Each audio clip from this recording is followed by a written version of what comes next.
Welcome to the Deep Dive, where we take your curiosity, feed it a towering stack of source material, and deliver the insights you need instantly. Today, we're fully immersed in the world of predictive analytics. We're looking at a huge Premier League clash. Manchester City hosting Chelsea, January 4th, 2026. And we've got a fantastic collection here. Data-driven predictions, complex models, expert tips, deep historical stats. Exactly. And our mission, as always, is to synthesize what all this agrees upon and, more importantly, why. Right. For you, the learner, this is the shortcut. It's how you become the most informed person in the room, fast. We want those aha moments, without you having to drown in raw numbers. And our stack today, it's from all over FotMob, Stats Insider, The Guardian. It paints a really fascinating picture. Okay, let's unpack this. And we can jump straight to the big finding because, honestly, it's the clearest signal in all the data. And that is? Across pretty much every model we looked at, the conclusion is overwhelming. Manchester City are the unmistakable favorites. Right, that's the baseline. But I'm seeing a really strong read here, consistently. Things like, a +3 rating from multiple platforms, sportsboom.co.uk, Stats Insider. Yeah. For listeners who maybe aren't steeped in data modeling, what is that +3 signal actually telling us? That's a great question because a +3 rating, it's not just a slight preference. It's a high confidence signal. Okay. So on a typical scale where 0 is neutral and, say, +5 is near certainty, a +3 means the models are all aligned. They feel strongly that the risk of an upset here is, well, pretty low. So it's the data equivalent of a very firm handshake. Precisely.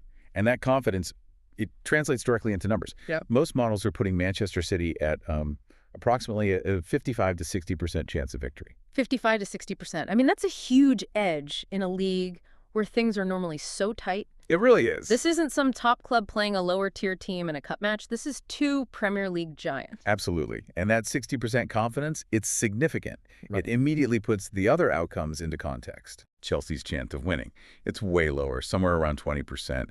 And a draw is actually the least favored outcome. The data just doesn't see these two canceling each other out. But these models, they don't exist in a vacuum, do they? They're trained on historical data. And it seems like the head-to-head history is a massive accelerator for this confidence level. Oh, for sure. Here's where it gets really interesting. Let's talk about that H2H streak, because it is just brutal. It's not just a contributing factor, it's a foundational pillar of this prediction. The data shows an overwhelming H2H dominance. Manchester City has not lost to Chelsea in 12 straight meetings. 12. Wow. That's years of psychological and statistical advantage all rolled into one. But let me push back on that for a second. Sure. Doesn't the law of averages suggest that Chelsea is, statistically overdue for a result? Yeah. How do the models account for that kind of pressure? That's the skepticism a good analyst has to apply. But the models, they look past that anecdotal law of averages. They look at the composition of the streak. What do you mean?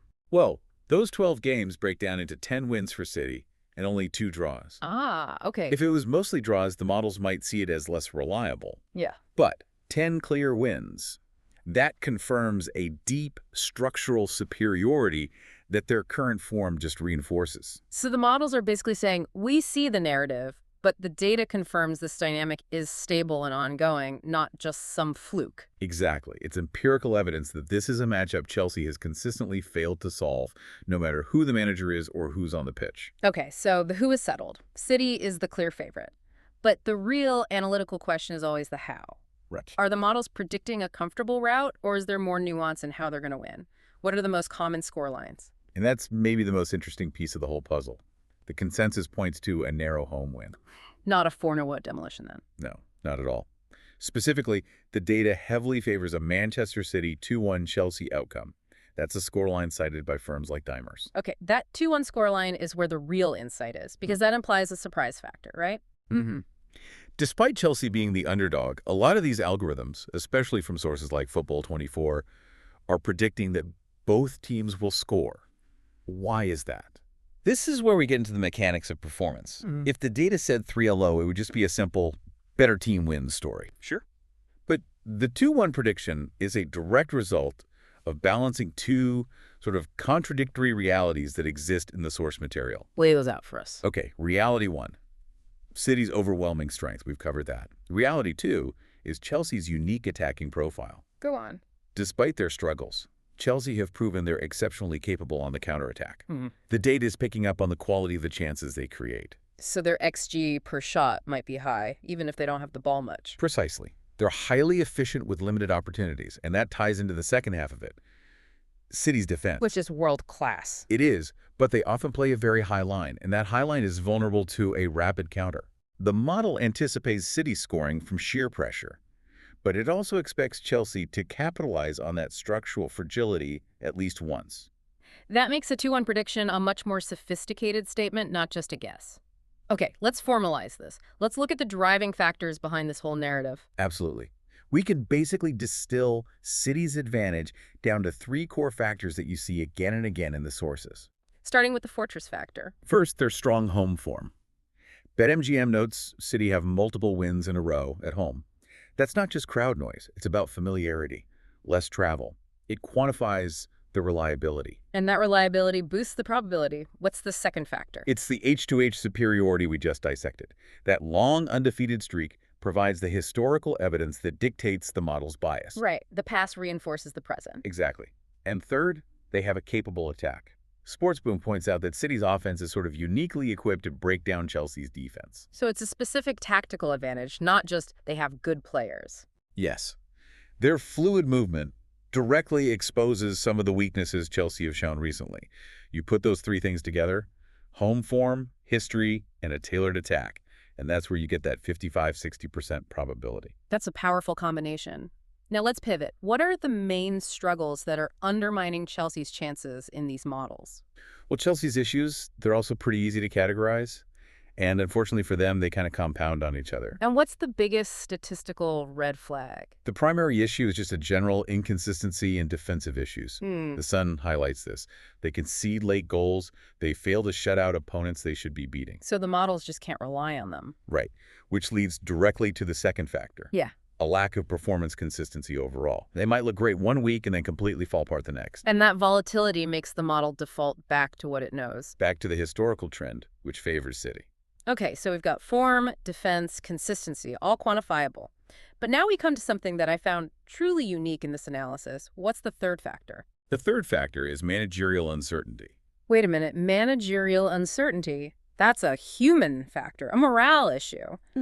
How is that showing up in a data-driven prediction summary? It is, and The Guardian explicitly cites it. It highlights a crucial step in modern prediction. Expert analysis has to incorporate context that pure XG stats can't measure.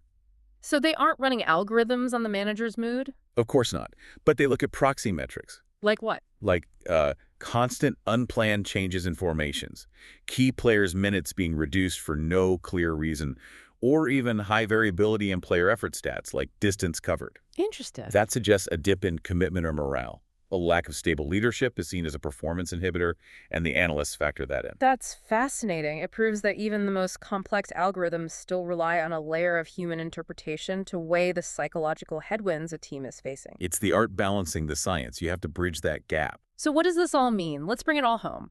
What are the clear, digestible takeaways from this data stack? We can structure it in, say, 3 tiers of probability. Tier 1. The consensus. The most likely result is a straightforward Manchester City win. The data isn't hedging on this point. The historical and current form just align too perfectly. And the high-value alternatives for someone looking for a more nuanced prediction. The alternative strong outcomes are all about that narrow margin. A City win with both teams scoring, or putting weight on that close 2-1 final scoreline. Okay. That's the data acknowledging Chelsea's attacking bite. And what about the outcomes we should consider highly improbable? The less likely outcomes would be, well, a Chelsea upset. That flies in the face of the 12-game streak. Or a really boring goalless draw, which just runs contrary to the trends of both teams. I think the most crucial point here is that the prediction isn't just City wins big. That 2-1 scoreline forces us to acknowledge that City's strength is going to be tested. Exactly. It's a prediction of success despite a specific challenge. It's the data saying the favorites should prevail, but this will not be a clean, easy victory. This has been a profoundly insightful deep dive. Thank you for helping us synthesize all those stats into such clear, actionable insight. My pleasure. And as we close, let's circle back to that one really intangible element we found. Managerial uncertainty. Yes, that human factor. For you, the learner, this raises a crucial lingering question that goes way beyond football. The ultimate philosophical problem. It is. In a world that's increasingly driven by data, sports, finance, politics, how much weight should we assign to these non-quantifiable human factors like morale or leadership when they clash with the numbers? Right. We assume the data models everything. But the greatest source of unpredictability remains the human in the loop.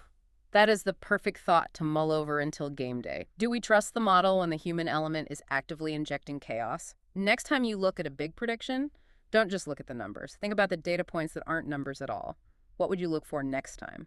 Until then, keep digging, keep learning, and thank you for joining us for the deep dive.